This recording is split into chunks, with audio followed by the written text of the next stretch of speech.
we think about middle meats in the pork business, the loin is a loss leader. It's worth less than ears. It's worth less than face masks. It's worth less than bungs. So we have variety meats that can outpace that.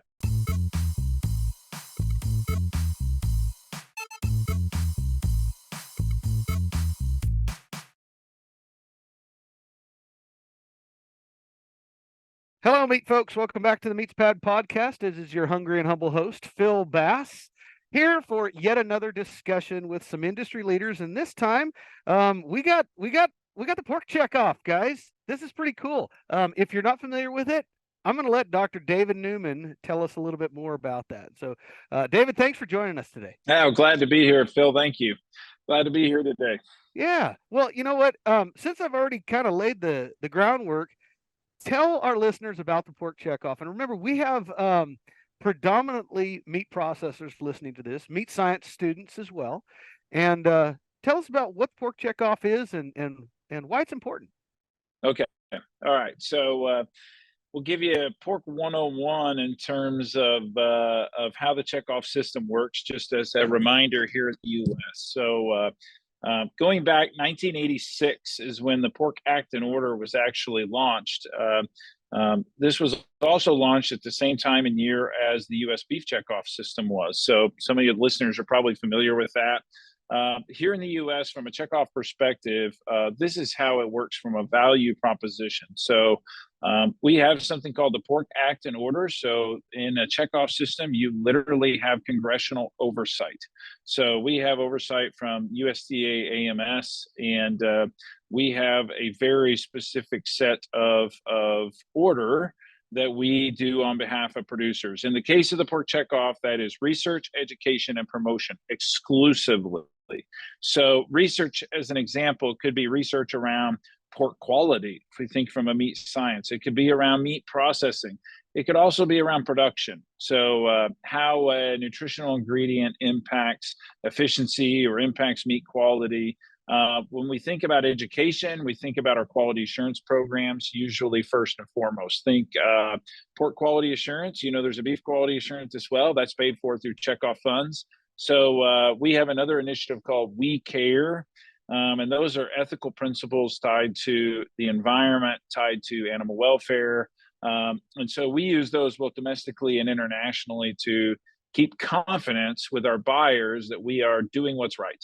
So that's an example of education. And then promotion, which is what I oversee at MPB and the checkoff system, is just what that word says. It's promoting pork. So while we don't own a product, what we actually do is we will work every day on behalf of U.S. pig farmers to work with packer processors, to work with retailers, work with food service companies. We'll bring data and insights to them to say, here's what we're learning about multicultural consumers.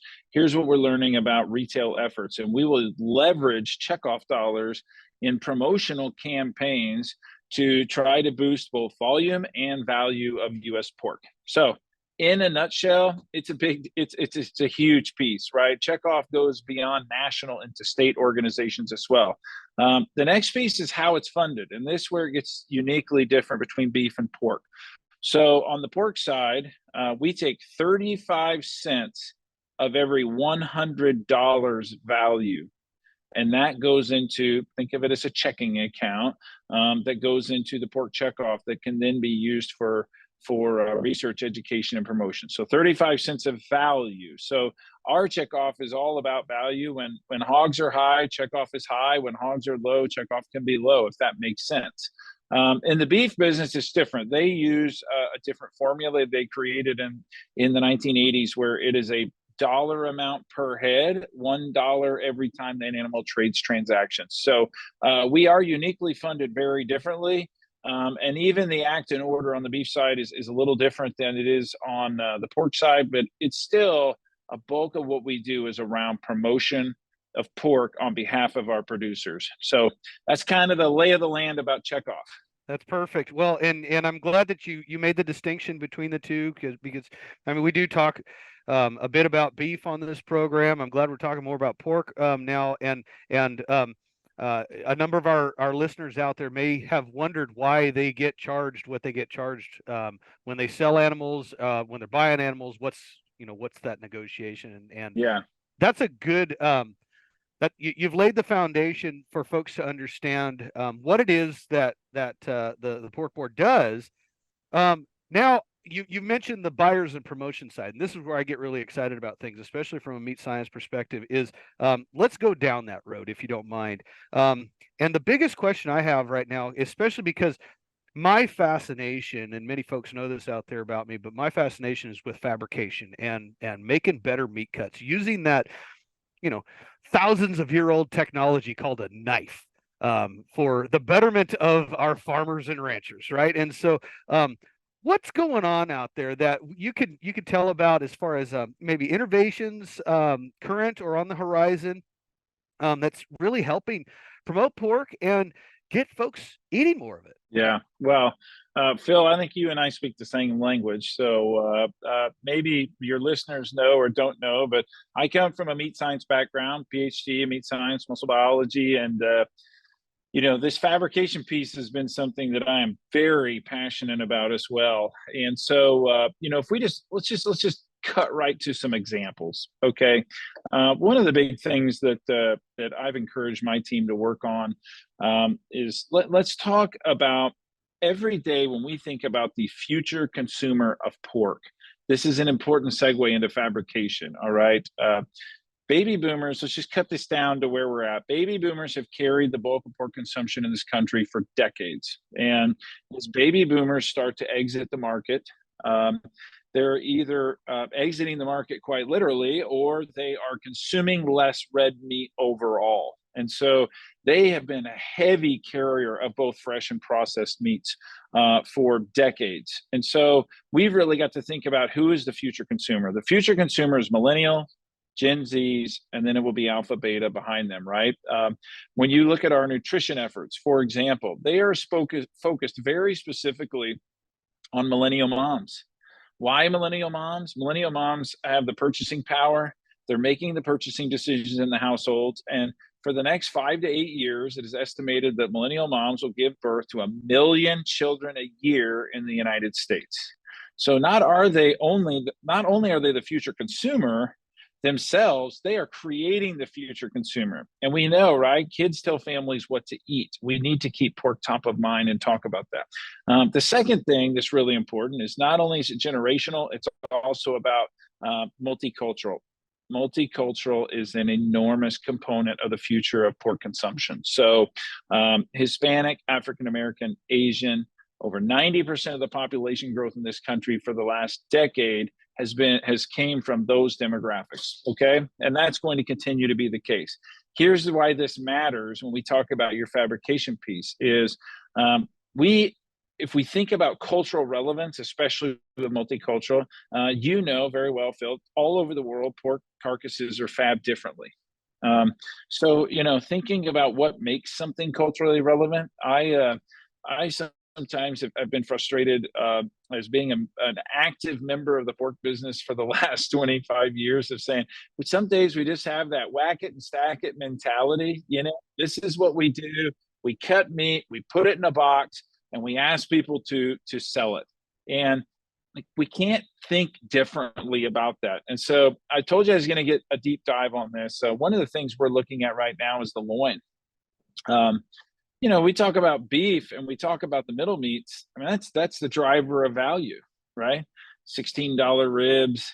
Think about where strips are at, tenders are at. Unbelievable, right? Every day, I tell our pork producers, $1.50 loins are an insult. Be insulted. That is not a compliment. When my neighbor stops by and says, "Hey, Newman, you'd be so proud of me. They had loins at my local retailer for 99 cents a pound, so I filled my freezer." I go, "That's not a compliment. That's an insult to the 60,000 pork producers in this country." I mean, literally, I'm losing money on that. So, the reason this matters is because the loin has drugged down the cutout value for more than 40 years. We think about middle meats in the beef business, they drive the value, right? And then along with grind. We think about middle meats in the pork business, the loin is a loss leader.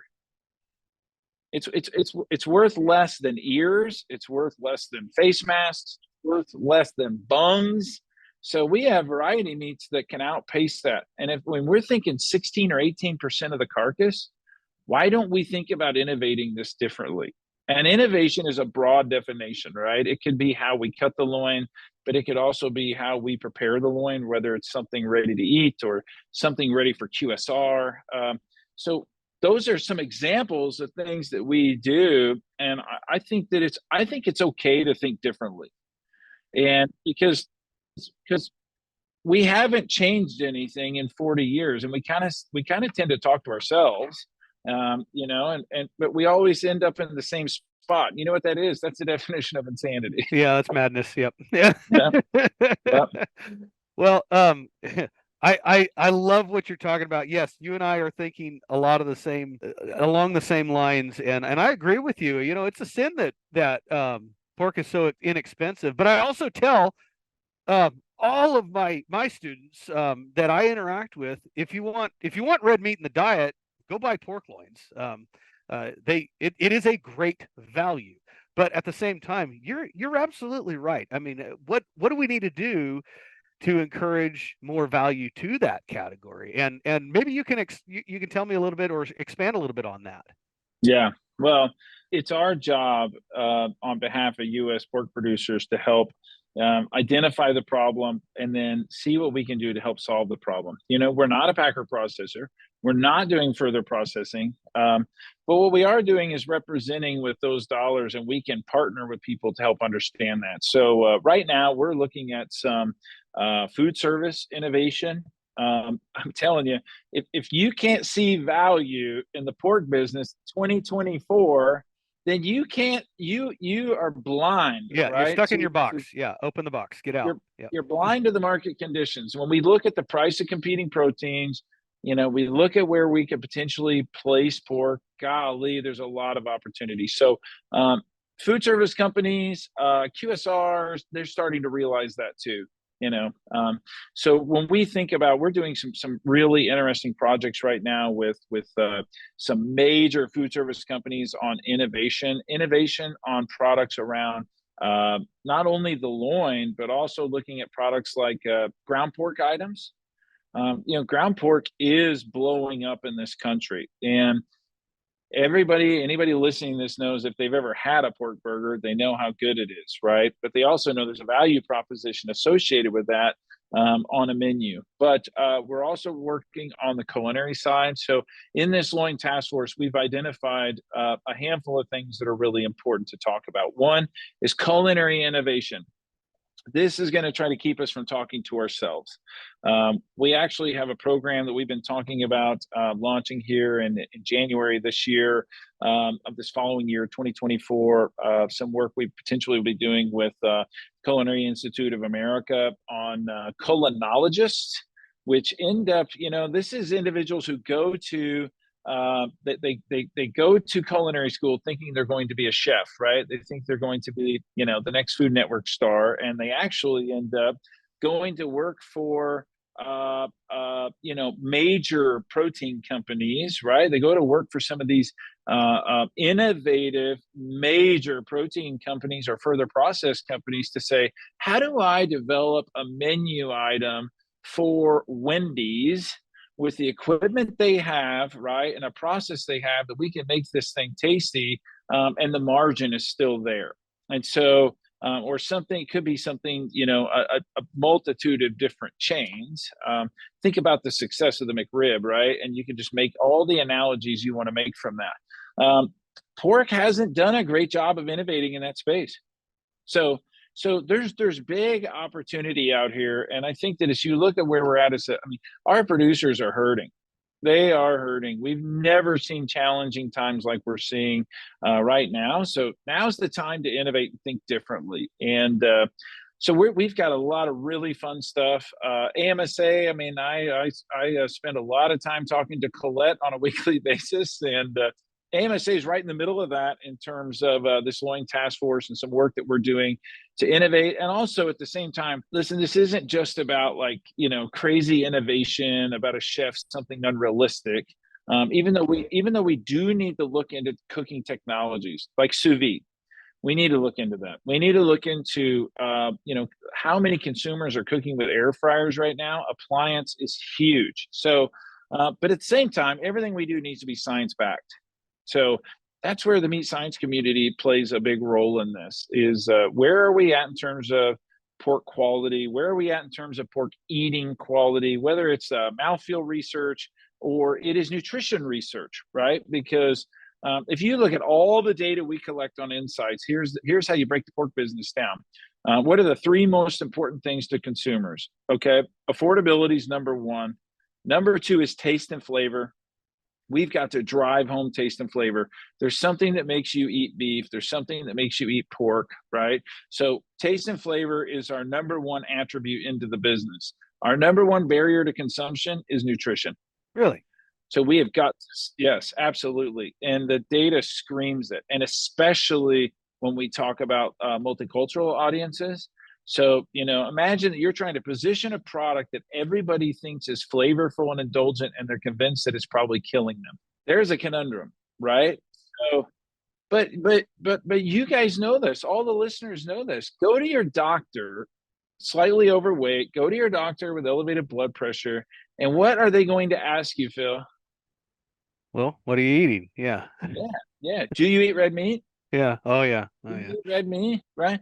They don't talk about sugar. They don't talk about all the soda you might drink. They don't talk about, it's like red meat's the culprit. So it's not the culprit. So we've got to subvert people's ingrained belief about protein, about even the micro minerals we want to talk about. Let's talk about choline, selenium, right? B6, B12, iron, zinc, niacin, all the things that people on this podcast know well. But we've got to really subvert that with our future consumer, so that they understand that we play a crucial role in a nutritious diet. So it's fun. No 2 days are the same. I'll tell you that. That's all right. Well, oh gosh, man, I wish we could. Maybe we'll turn this one into a 3-hour podcast. I think that's important for us to do right now. No, I'm kidding. But you've hit on so many different great avenues. Pork is absolutely affordable. It tastes great. I find it. I guess the first thing that most people think of when they think of pork is bacon, and that's always going to be the one that's like, well, it's our driving factor for value right now, but at the same time, that's probably the biggest culprit in the medical community, which I could wave a flag on that one too. Good protein in the animal protein in the diet in any form is going to be good for you. You're getting. I preach real hard about meat in one's diet and the right amino acids that they're getting. You can get protein from plant sources, but you're not going to get it in the right mix that meat can bring. And my goodness, it's such a power packed nutrient. And there's no question that it should be in one's diet. I mean, that's just it. So absolutely. Well, hey, don't forget, I was trained by Eric Berg. So, when we get into this role of meat in the diet, he gets pretty passionate, yes, right? yes, he does. Yeah. But that's really the story to tell, right? And there's a story to tell about fat as well, right? About animal fats in the diet and good fats versus bad fats. And that's another important component of this aspect that we've got to really consider, but also that we've got to get out there to the consumer, and that's what this is all about, right? I mean, at the end of the day, I tell my team all the time, here's the meat industry in a single statement. The entire pork industry and everybody in the value chain exists only for one reason: that a consumer walks into a retail store or a food service establishment, they eat pork, they buy it, they eat it, and they like it enough to repeat the purchase. Yep. That's it. That's our whole business. Or at least it should be. At least it should be simple, right? Yeah. Well, yeah, okay. So we're going to go ahead and start landing this plane, but I think a good way of doing that, and something we like to ask most folks on our podcast, is how did you get to where you are right now? And I don't mean via the interstate or Delta Airlines. I mean, how did you get to the position you're in, and becoming a PhD meat scientist? Yeah. So, well, I'll make this as quick as I can. So, I went to the University of Missouri, thought I was going to go to vet school, took Introduction to Animal Science, ironically with Eric Berg, right? A long time ago. They put us And meatheads in many roles. I'll tell you yeah, that. that's right. That's right. So I take the meat science class portion of Intro to Animal Science. I thought this is pretty interesting. I needed a job, and so a big strong country boy, right? They signed me up to go work on the kill floor. I started working in meat science, and you know what? My entire life previous to that, I had spent livestock judging, state FFA officer, involved in a lot of things. But the reality is, I grew up in a large, diversified livestock business. I spent my whole life thinking about animals from the outside in. And that business started teaching me to think about animals from the inside out and start to think about merchandising and quality and primals and cuts and diversification and how we get it out there. And I fell in love with it. And that begat my career into grad school and ultimately a PhD at North Dakota State in meat science. And I went on to academia to teach, which I never thought I would do in a million years, by the way. Me too. I And worked, here I am. yeah, I worked in extension and teaching heavily for the last 15 years. And I loved every minute of it. I loved working with students. But I will tell you this, I've always been I've been a very big believer in service to whatever you're a part of. So, I grew up in the livestock business. I got heavily involved in boards. So, same way many people get involved in organizations like AMSA, which I've been a member of for a very long time. I was very active at the National Pork Board. I actually served on the board of directors, was chairman of the board. And you just never know how life's going to work out, right? I worked in business, owning our own businesses, and in consulting, and 6 months ago, the opportunity arose to come to Pork Board as senior vice president of market growth, and they wanted somebody who could think about this entire value chain, farm to plate. And I'm telling you, my background in meat science and animal science prepared me perfectly for that. I have a team of people who are experts in marketing. I have a team of people who are experts in merchandising. My job is to help integrate all of this story together. And, I used to tell my grad students and undergraduate students as well, there really is that thing about doing what you love. It doesn't mean that there won't be miserable days, Right. right? Yeah. Yeah. Um, Some days you have but to I'm actually work, right? Yeah, you do. And you know what? Some days just suck, and that's okay. But what matters is that we're trying to move the needle in the right direction. And so I am very passionate about the meat business and the pork industry. And I didn't say no. I said yes a lot. And that comes with consequences, but it also comes with rewards. I have a family. I have two young children.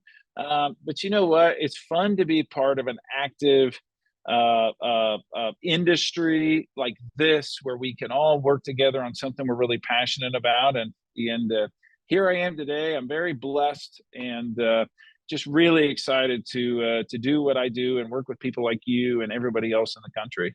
Man, well, that's fantastic. I want to touch on just a couple things before we sign off here. If folks listening want to learn more about some of the stuff that we were talking about, to get a little bit more in depth, there's actually a webinar that Dr. Newman just recently published on the AMSA website. So go to meatscience.org under the publications and resources, and you can find the webinar there. Also, anybody that's interested more in just pork in general, check out the Pork 101 opportunities through the American Meat Science Association as well. You can always reach out at info@meatspad.com. Dr. Newman, thank you so much for this time that you've shared with us. This has been fun. I can't wait for the next time we visit together, because I think our conversations will continue quite greatly. You know what? Keep fighting the good fight, man. I sure am. So. Yeah, me too. And yeah, reach out anytime, anyone really. That's what we do. That's literally my job on behalf of pork producers in the U.S. And excited to see you. Hope to see some of you at RMC. It'll be here before we know it. Before you know it. That's right. This year in Oklahoma, this coming year in Oklahoma City. So anyway, all right, everyone. Thanks so much. And thanks to Dr. Newman.